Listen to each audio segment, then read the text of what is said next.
Um homem é morto a pedradas durante um assalto em Planaltina de Goiás, no entorno do Distrito Federal. Um crime que chocou os moradores da região.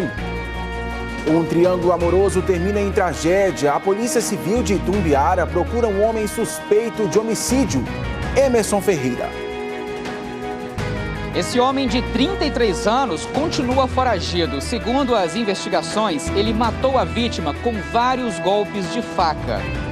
Daqui a pouquinho os detalhes. A polícia está investigando a morte de 2 homens por choque elétrico numa fazenda em Cumari, no sudeste do estado. Aline Braga. Oi, Tiago, eles morreram depois que tentaram apagar um fogo no pasto. A polícia afirmou agora há pouco que existem indícios de que esse fogo foi provocado depois que um fio de alta tensão caiu na cerca elétrica. Daqui a pouquinho os detalhes então. E um homem é preso em flagrante furtando casa de idosos em Jataí. Em apenas um dia, ele teria aplicado golpes em 3 pessoas na cidade. E a buraqueira está tomando conta de um bairro em Itumbiara. Os moradores, claro, estão revoltados. E você já ouviu falar do camarão da Malásia? Aquele que é criado em água doce? A nossa equipe foi até Águas Lindas de Goiás para conhecer a criação, que é fonte de renda, para muita gente. Essas e outras notícias agora no Jornal Anhanguera, que está no ar.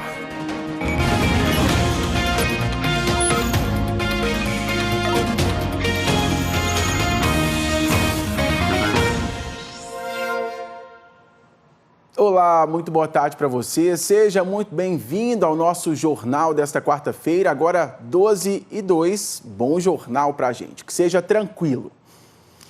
A polícia está investigando a morte de 2 homens que foram eletrocutados numa fazenda em Cumari, no sudeste do estado. A Aline Braga está acompanhando esse caso e traz todos os detalhes para a gente. 2 homens que morreram, então, de choque elétrico, não é isso? Aline, boa tarde para você. Infelizmente, né, Tiago, começar o jornal com uma notícia dessa é muito ruim. Boa tarde para você e para todo mundo que está acompanhando a gente. Bom, esse acidente aconteceu ontem numa fazenda que fica lá em Cumari, uma cidade bem pertinho aqui de Catalão. 2 homens, o proprietário da fazenda e o caseiro, eles tentaram apagar o fogo que estava atingindo o pasto lá da fazenda. Mas eles acabaram encostando numa cerca e essa cerca, que não é cerca elétrica, estava energizada. A polícia confirmou agora há pouco para a gente conversou por telefone com o delegado que está comandando as investigações, Dr. Vitor Magalhães, e ele confirmou para a gente que existem indícios de que o fogo começou depois que um fio elétrico tocou na cerca, o que pode caracterizar falha na manutenção da rede, que é de responsabilidade da Enel. Mas isso só vai ficar comprovado depois que os laudos periciais ficarem prontos. A gente também tem as informações sobre a morte dos animais, né?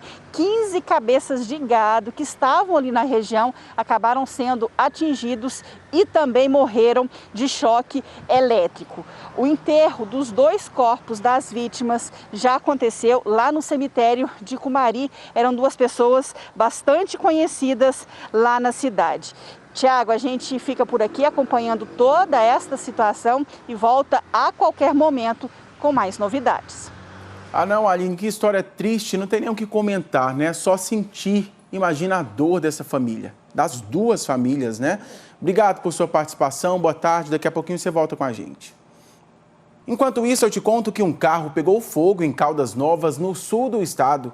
O Corpo de Bombeiros foi acionado para ir até o setor Itaguaí 2, onde o veículo estava em chamas. Não se sabe as causas do incêndio, mas o veículo ficou totalmente destruído. Ninguém ficou ferido.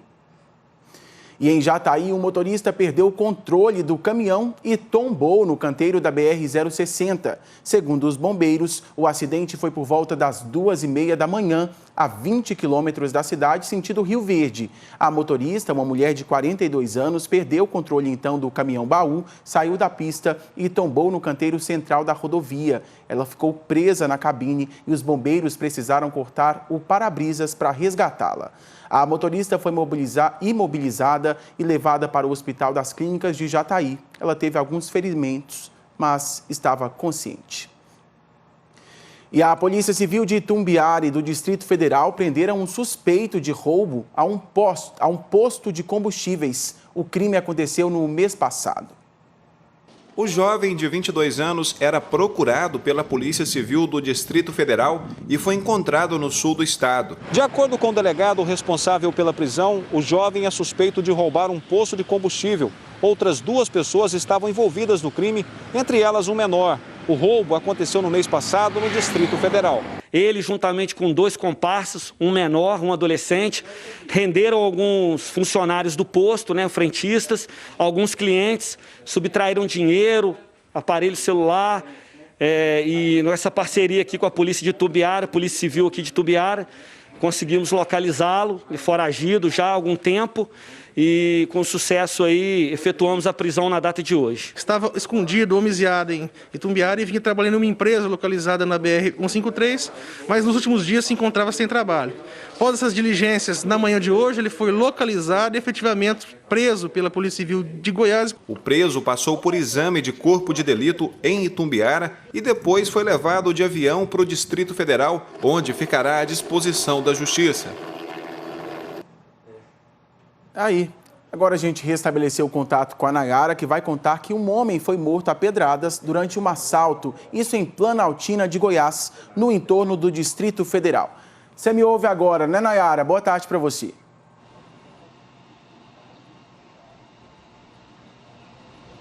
Oi, Tiago. Te ouço sim, viu? Boa tarde para você, uma boa tarde especial para quem está em casa.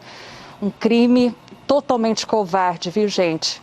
A polícia contou para a gente que a vítima foi golpeada em frente à filha e também à esposa. As informações da polícia apontaram ainda que esse homem reagiu a uma tentativa de assalto. Suspeitos tentaram roubar o carro da família, o homem reagiu, entrou em luta corporal com os suspeitos e ele acabou sendo apedrejado na cabeça. Depois de fazer isso com esse pai de família, os 2 suspeitos ainda invadiram uma casa, mas os vizinhos conseguiram chamar a polícia, que prenderam então os homens em flagrante. A esposa da vítima fez o reconhecimento então desses suspeitos, que foram encaminhados para a delegacia de Planaltina e com eles foram apreendidos um revólver calibre 38, munições e também os celulares que foram roubados, viu, Tiago? Uma história que deixou muita gente triste, muita gente chocada aqui na região do entorno do Distrito Federal. Eu volto com você. É revoltante demais, eu nunca vou deixar de dizer aqui, Nayara, que falta empatia com o próximo, né? Ser morto a pedradas, um crime brutal, absurdo realmente. Obrigado por sua participação, minha querida. Boa tarde para você. Olha aí, um homem foi preso em flagrante furtando uma casa de idosos em Jataí. Em apenas um dia, ele teria aplicado golpes em 3 pessoas na cidade. Quem tem mais detalhes dessa história é a Tássia Fernandes, de Jataí. Ei, Tássia, boa tarde para você. Oi, Tiago, boa tarde para você, para todo mundo que acompanha a gente. A polícia recebeu informações de que esse homem teria invadido 2 casas numa ação semelhante. De uma dessas casas, ele teria levado dinheiro e também um aparelho de celular, um telefone celular. Da outra casa, teria levado uma correntinha de ouro. Os PMs, então, começaram a fazer um patrulhamento, um monitoramento desse homem e ele foi abordado quando tentava invadir uma 3ª casa. Os policiais reconheceram ele a partir das características repassadas pelas vítimas. Assim que o homem foi preso, ele acabou confessando, contando ali para os policiais que realmente havia praticado esses furtos. Inclusive, com ele foram encontrados esses objetos furtados. A Polícia Civil já está investigando esse caso e disse que ele chegava na casa dessas pessoas, preferencialmente na casa de idosos, oferecendo um frango, vendendo frango. Nem sempre sempre os idosos concordavam, né, em comprar o produto. E aí o homem pedia mesmo assim para entrar na casa, para usar o banheiro. E era nesse momento, já dentro da casa, aproveitando ali da distração dessas vítimas, que ele acabava furtando esses objetos. Esse homem, ele tem 39 anos e foi preso em flagrante. Ele já tem várias passagens, inclusive por furto, porte ilegal de arma de fogo e até por estupro. Ele deve responder pelos crimes de furto e também de fraude. Não foi estipulada uma fiança. Nós também não conseguimos contato com a defesa desse homem suspeito aí de praticar em um só dia, né, tentar invadir aí a casa de 3 pessoas diferentes. E fica o alerta, né, para todo mundo não deixar entrar estranho em casa de jeito nenhum, né, Tiago? Volto com você. De jeito nenhum, essa orientação é super importante. Foram quantas casas em um só dia, Tássia? Reforça pra gente. Ele teria invadido 2 casas, né? De uma delas levou um celular e R$50, da outra casa teria levado uma correntinha de ouro.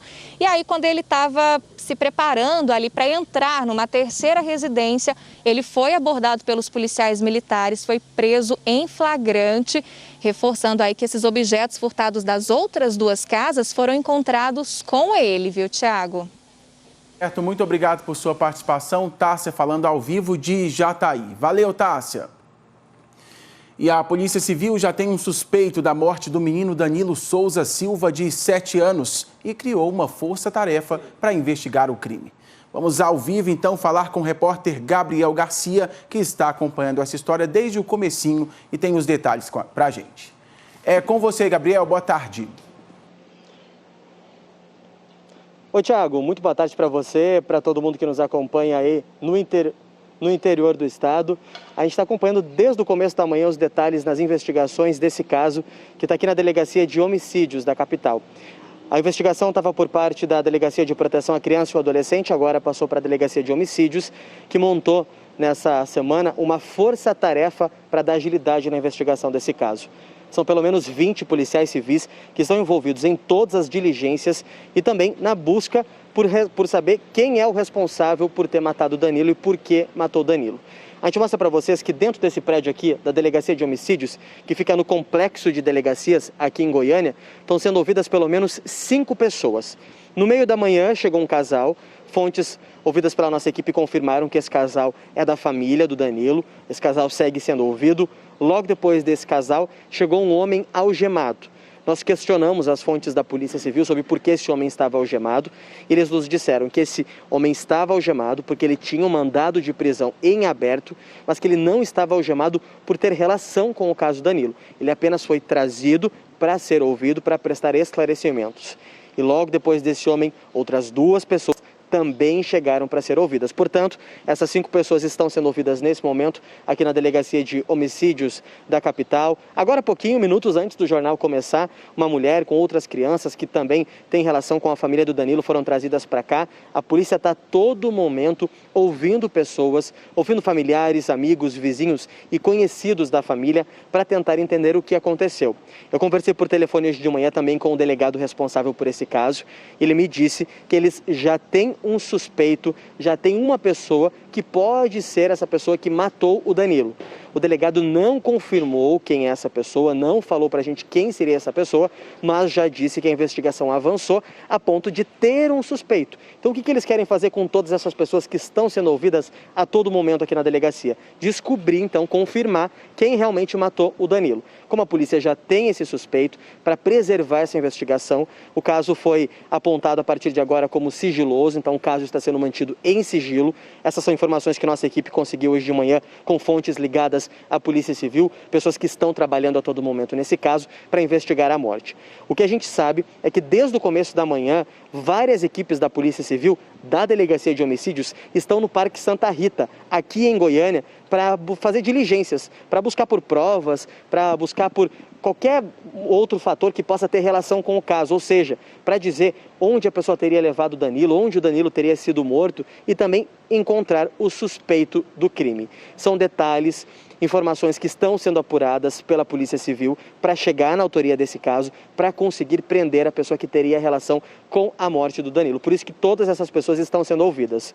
O delegado do caso me disse também que a mãe, o padrasto do Danilo e um pastor da região onde ele morava já foram ouvidos. Ontem, os policiais, os agentes trabalharam até tarde nessas investigações para conseguir dar agilidade nessas investigações.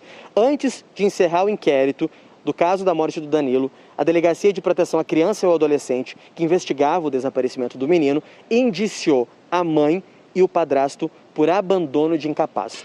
No entendimento da Delegacia de Proteção à Criança e ao Adolescente, eles são responsáveis pelo menino, por mais que ele tenha saído de casa para ir para a casa dos avós, eles deveriam ter checado se o menino chegou, deveriam ter ficado responsáveis pelo menino em todo esse trajeto. Eu lembro para vocês desse caso, o Danilo sumiu na terça-feira da semana passada, ele chegou em casa, entregou o celular para a mãe e disse que ia na casa dos avós, que fica na rua de trás da casa deles. A mãe disse que a última vez que ela viu o filho foi quando ele saiu da porta de casa e ele desapareceu. As buscas continuaram, surgiram suspeitas, pistas de onde ele poderia estar, mas no fim da tarde de segunda-feira, o Corpo de Bombeiros encontrou o corpo do Danilo pertinho de casa, cerca de 100 metros de casa, numa área de mata com muita lama.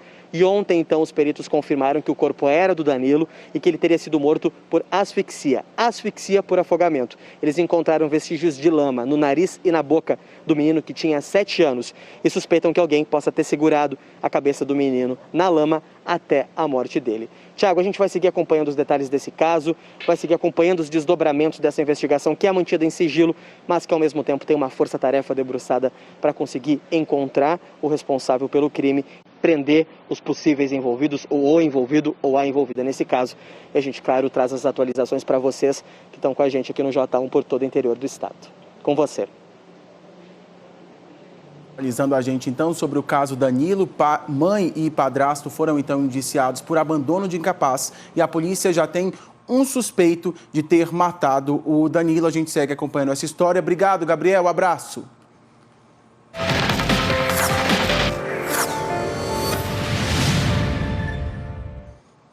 Vinhetinha do QVT na área, agora tem bronca do telespectador. Em Itumbiara, a buraqueira tem tomado conta de um bairro e, os moradores estão daquele jeito. Quem mora no Vale dos Buritis 3 reclama que a Prefeitura de Itumbiara esqueceu do bairro. Aqui no setor não é difícil encontrar um cenário como esse, um lote cheio de lixo. Aqui o lixo, inclusive, já tomou conta da rua. Mas o que mais incomoda os moradores, na verdade, são os buracos. Esse buraco aqui, por exemplo, já fez aniversário. E a situação só não está pior porque os moradores, para tentar amenizar o problema, acabam jogando terra dentro dele. O enxurro traz a terra de lá de cima aqui, e põe aqui na minha porta, né? E eu peguei a terra daqui e pus dentro dele. Aí amenizei ele. A Jussiane mora no setor e conta que a buraqueira já causou até acidentes. O rapaz foi desviar do buraco, aí estava subindo o pessoal, né? O pessoal que trabalha nas obras estava subindo de a pé, ele foi desviar do buraco, desviar do pessoal e bateu na caçamba. Mais de um ano já que ele está aí e ninguém vem tampar. A rua da casa da Thalia também está cheia de buracos. Ela conta que procurou a Prefeitura de Itumbiara para pedir uma solução. Uma equipe até esteve na rua, mas o serviço ficou pelas metades. Há mais ou menos 2 meses eu entrei em contato com a prefeitura para ver se resolvia essa situação nossa, que estava impossível de passar. O pessoal caía de moto na porta de casa, estava impossível. O lote ali da frente estava tampado de tanto entulho. Eu entrei em contato, a prefeitura veio, limpou o lote, mas os buracos até agora ninguém resolveu nada. Por uma rede social, a Prefeitura disse que a solicitação dela foi encaminhada para a equipe de obras, mas a mensagem já tem mais de 20 dias e até agora nada foi feito. A Prefeitura fala que ainda não tem uma data, está com mais solicitação, não tem como vir e só. Para os moradores, a solução definitiva seria fazer o recapeamento do asfalto, mas nem sempre isso resolve também. Esta avenida fica no residencial Morada do Sol. Não tem nenhum mês que ela foi recapeada e um buraco já está aberto por aqui. Eu sempre penso que político tem que governar para as pessoas. Na verdade, não é um pensamento meu, não. Tem que ser assim, mas às vezes a gente fica na dúvida, né? Que situação feia ali dos moradores de Itumbiara, claro, a gente foi atrás de resposta. A prefeitura disse que vai fazer o serviço de tapa-buracos e limpeza no bairro Buritis 3 em agosto e que a avenida do bairro Morada do Sol já foi atendida e que o problema pode ser novo por lá, por esse motivo voltou a aparecer. A prefeitura também reforça que a limpeza dos lotes é de responsabilidade do dono do terreno e que nesse caso a orientação é que os vizinhos procurem o departamento de posturas para registrar a reclamação. Você viu aí que essa reportagem foi sugerida pelo QVT. Por que você não faz o mesmo? Tem buraco aí? Tem problema sério na sua cidade? Manda pra gente, porque lá no QVT tem um ícone chamado Seu Bairro. Por lá você pode mandar a sua reclamação e a gente pode exibir aqui no Jornal Anhanguera. Ah, tem também o Eu no J1, aquele momento que você tira uma foto do pôr do sol, tira uma foto do papagaio, do periquito, tá bem legal. A gente quer mostrar aqui no Jornal Anhanguera. Combinado? Olha só essa ocorrência dos bombeiros de Jataí. A equipe foi acionada para capturar um ouriço cacheiro que estava dentro de uma casa que fica no setor Cidade Jardim. Quando os bombeiros entraram na casa, o animal fugiu e ficou escondido em uma árvore. Com todo cuidado, então, a corporação pegou o bichinho e levou para uma mata que fica próxima à cidade. E aí terminou tudo bem essa história. Ainda bem, né? A Emily de Itumbiara mandou essa outra foto para a gente. Ela estava em uma chácara e resolveu fazer o registro do entardecer. No inverno, o céu costuma ficar mais colorido mesmo e nos proporciona imagens lindas como essa. Valeu, Emily! A dona Dinaí, de Rio Verde, mandou essa outra foto para a gente do pôr do sol. Ela fotografou enquanto fazia caminhada, olha só. Foi na praça do bairro Monte Sião. Aí, bem legal. Olha, eu falei do QVT, mas não dei o número do WhatsApp, onde você pode mandar a sua participação também, pedindo abraço, sugerindo reportagem, 985455555, tá aí na sua televisão. E eu quero mandar abraços agora para o pessoal que está em casa. O primeiro vai para o seu Assis, é o Francisco de Assis, de Santa Helena. Ontem eu conversei com o Cássio, ele disse que não perde um só jornal, junto com a netinha Manuela, fica todo mundo lá na sala assistindo a gente. Então vai aí um abraço para o senhor, obrigado pela companhia aí durante todos esses dias, viu? Quero mandar um abraço também para a Leda, para o Gilcim, para o João Gabriel de Anápolis, lá do Dom Felipe. João Batista de Rio Verde, mandar abraço para o pessoal de Rio Verde também. Geraldo Humberto Lopes da Vila Jaiara em Anápolis, para o Cícero Faria Silva de Rio Verde. Tiago, manda um abraço para os vendedores lá de Rio Verde, Gesiel, Shirley, Marcos, Marcelo, Gilmar, Kellen, Eduardo e o gerente Lucas. Olha só que turma boa assistindo a gente. Valeu pela companhia, viu, pessoal? Daqui a pouco tem mais abraço. Olha, o Ministério Público está apurando denúncias contra o Hospital de Urgências da região Sudoeste, que fica em Santa Helena. Pacientes reclamam da falta de higiene e também da demora para saírem às cirurgias. Funcionários denunciam a falta de medicamentos e de equipamentos de proteção. A Muriele Silva, você já está vendo aqui, tem todas as informações dessa história para a gente. Oi, Muriele, boa tarde. Oi, Tiago, boa tarde para você e para quem nos assiste. O Ministério Público disse que tem recebido e apurado esse tipo de denúncia com certa frequência em relação ao Urso, ao Hospital de Urgência da região Sudoeste, que fica em Santa Helena. A última reclamação chegou para o MP por meio das redes sociais. A promotora de justiça, Ana Edesa Balatori, viu um vídeo que está circulando na internet, ficou preocupada e instaurou um procedimento para apurar a situação. Esse vídeo mostra um paciente, o Rafael Passo Pinho. Ele disse que sofreu um acidente no último dia 18 e aí foi levado para o Urso com uma fratura exposta no braço e ele reclama do atendimento que recebeu na unidade. Vamos acompanhar um trecho desse vídeo. Esse curativo tinha que ter sido trocado no dia seguinte ou no máximo 2 dias depois. Já está indo para 5 dias. Todos os dias eles falam para mim ficar de jejum a partir de manhã e eu fico o dia inteiro de jejum até meia-noite. Quando chega meia-noite, eles mandam alguém aqui e diz que cancelou. Lençol sujo, podre, fedendo, 2, 3 dias com o mesmo lençol. Eu estou com medo de pegar uma infecção forte ou até necrosar. Eu sou pai, eu sou filho e eu preciso do meu braço. Eu tenho muita coisa, né, para fazer nessa vida. Eu precisava que algum ser humano nesse hospital fizesse a parte deles.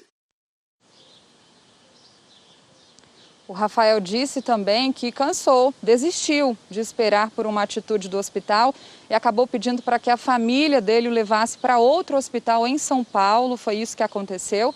E o Ministério Público disse que mesmo que ele não esteja mais na unidade, no Urso, essa situação vai continuar sendo apurada. O Ministério Público quer saber se a conduta do hospital foi correta nesse caso. Olha, nós conversamos também com um funcionário do Urso. Ele não quis se identificar, mas ele confirmou que o Rafael, esse paciente que a gente acabou de mostrar, realmente não recebeu atendimento devido. Além disso, ele denunciou outros problemas na unidade. Vamos acompanhar. Ultimamente, falta de medicamento é recorrente. Medicações que é feito mesmo no ato ali, que tem que reanimar um paciente, tem faltado no hospital. E o simples, que é a dipirona, fora materiais para proteção de EPI para funcionários. A gente sente um terror, porque a gente sai de casa, deixa os familiares, e a preocupação é que a gente não sabe como que vai voltar. Se a gente vai levar uma doença para casa. Agora vamos às respostas do Urso. O hospital disse sobre a reclamação do Rafael, o paciente, que, diferente do que ele disse no vídeo, do que a gente mostrou, o hospital falou que o atendimento foi correto, que a limpeza, a higienização do quarto foi feita, que não teve nenhum problema em relação a isso. Sobre as apurações do Ministério Público, o hospital disse que está colaborando, que vai prestar todos os esclarecimentos necessários. Agora, quanto à reclamação, às denúncias do funcionário, também diferente do que ele nos contou, o hospital disse que não falta remédio e também não falta equipamento na unidade. Tiago. Ô Muriel, eu estou aqui pensando no depoimento do Rafael, é um depoimento muito forte. Ele quase que implora, eu não quero perder o meu braço. O hospital não pode ser negligente assim. Claro, a gente apurou aí, pedimos respostas para o Urso lá de Santa Helena, mas a situação é grave e Muri, inclusive, queria pedir um favor para a gente não desistir desse assunto. São denúncias sérias. A pessoa dizendo que fica com lençol em um hospital por 3 dias e o lençol, inclusive, com cheiro forte. Não dá para suportar assim. A pessoa já está ali no hospital debilitada, doente e ainda implora, eu não quero perder o meu braço. Isso é forte demais. Obrigado, Muri, por sua participação. Um abraço. Vamos para o intervalo rapidinho, agora 1h28. A seguir, um triângulo amoroso que terminou em tragédia. A Polícia Civil de Itumbiara procura um homem suspeito de homicídio. Assunto para o Emerson Ferreira. Esse homem de 33 anos continua foragido. Segundo as investigações, ele matou a vítima com golpes de faca. Autor e vítima tinham um relacionamento com a mesma mulher.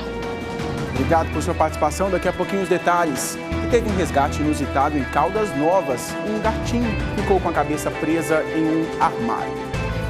E a Aniele, que tem 8 aninhos, é lá de Catalão, vai aliviar um pouco e chamar o intervalo para a gente. Olá, sou a Aniele de Catalão e o jornal Anhanguera volta já já. Beijos!